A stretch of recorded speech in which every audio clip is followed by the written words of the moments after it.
In this video, we're going to talk about the term self-actualization and what this means for us as professionals. So let's unpack the details.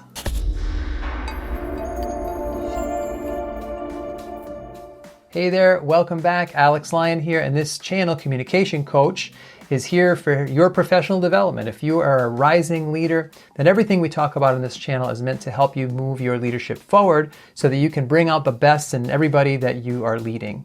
And it's a really important topic today, self-actualization. This is a term that we get thrown around a lot in professional settings, and I wanted to talk about how we can define this according to the original research, but then more importantly, how we can start thinking about our own lives through this lens. So in terms of the definition, we're going to pull from Abraham Maslow's classic definition in his 1943 article about this. He describes self-actualization like this: the tendency might be phrased as the desire to become more and more what one is, to become everything that one is capable of becoming. So self-actualization is a need. And as the Army's slogan back in the day used to talk about it, join the Army, be all that you can be. In other words, we want to become everything that we are capable of becoming. Self-actualization is the top need on a hierarchy that Maslow describes. So it's a pyramid, and it's the highest and fifth level. So on the bottom, we have our basic physical needs like food, shelter, clothing. The next level up is our safety needs. The third level is our need for belonging or affiliation with other people. The fourth level is esteem. That can be self-esteem, or it could also be the esteem of others. And at the top of the pyramid, once you've met all the other needs below it, people can pursue the need of self-actualization. So this is clearly a need. And I want to go on and quote a different part of that article. Even if all these other needs are satisfied, he's talking about the rest of them below it on the pyramid, we may still often, if not always, expect that a new discontent and restlessness will soon develop, unless the individual is doing what he is fitted for. A musician must make music, an artist must paint, a poet must write, if he is to be ultimately happy. What a man can be, he must be. This need we may call self-actualization. So clearly, this is a need. Now, why do I keep emphasizing that? Well, a lot of times I hear in general conversation on the internet and in social circles and professional settings that self-actualization is somehow something that you achieve. In other words, it's a state of being that you finally arrive at, like some type of enlightenment. Like you get better and better and you're so talented and so amazing that you have, quote, self-actualized. And I actually don't think it's very helpful to think about self-actualization this way, because Maslow and many other people almost always talk about this as a need, a desire inside of us. And we can't measure the pursuit of that desire by some kind of fame or status or public success or money that we earn, because we can be pursuing a need and nobody else really has to acknowledge it, but we're still pursuing that need, that desire inside of us. For example, the famous painter Vincent van Gogh. He's a genius level painter, obviously working very hard to paint, but he sold almost no paintings during his lifetime, and it was only later that he had that fame and public praise. And he didn't experience any of it, but he was still pursuing that need that was put inside him. So I think it's really helpful to think about self-actualization this way. It's about that personal growth and pursuing the kind of work that we are fitted for.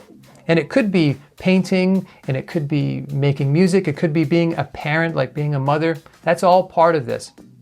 And when we're pursuing that need, we probably feel pretty darn good because we're doing work that seems fitted to us.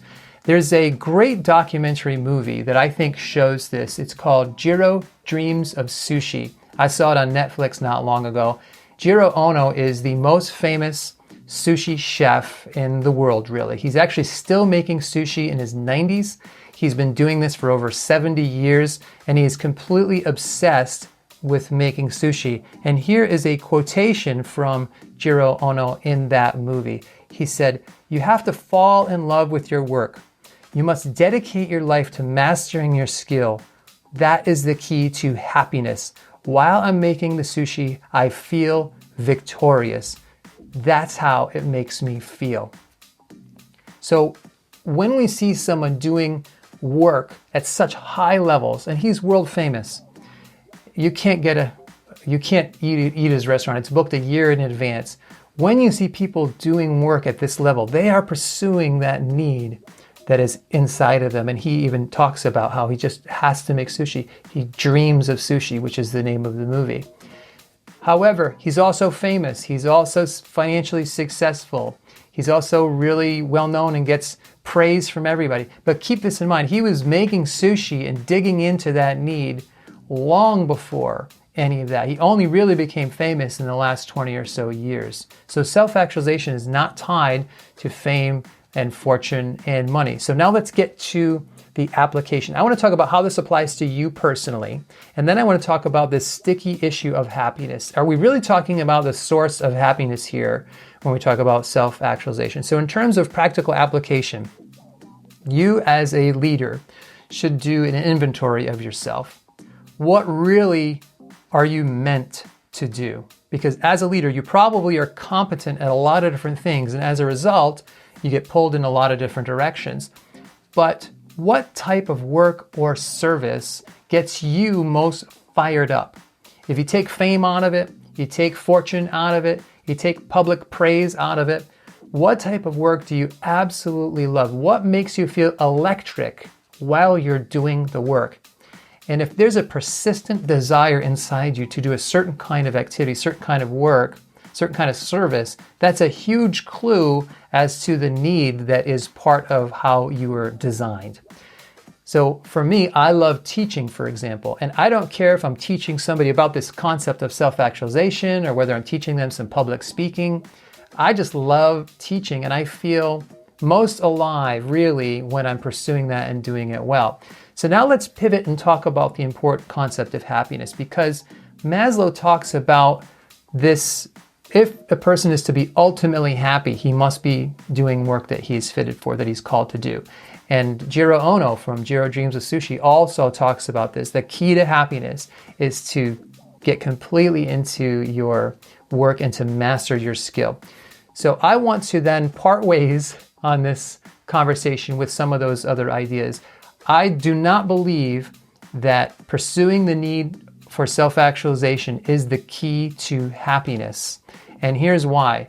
A lot of successful people that have obviously been pursuing work they're fitted for, like Vincent van Gogh, like many famous musicians and poets and artists and so forth, are deeply unhappy. And you know this from reading the news.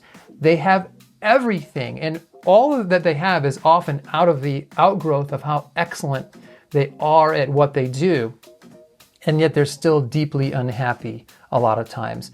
And so if you step back for a second, what's really going on here? Well, here's what I think is going on. And here's, well, now I can start agreeing with Maslow about happiness and Jiro Ono about happiness. I think that when we're doing that kind of work that we're fitted for, that we're pursuing self-actualization, it does in the moment make us feel great. We might feel at our best in those moments of that hard work that we're dedicating ourselves to. But that moment of happiness does not necessarily translate to our lives overall. In other words, if I'm great at what I do and I love it, it doesn't mean now I'm a happy person. It doesn't unlock happiness in all the areas of my life. It's a little bit specific to when I'm doing the work, I feel great.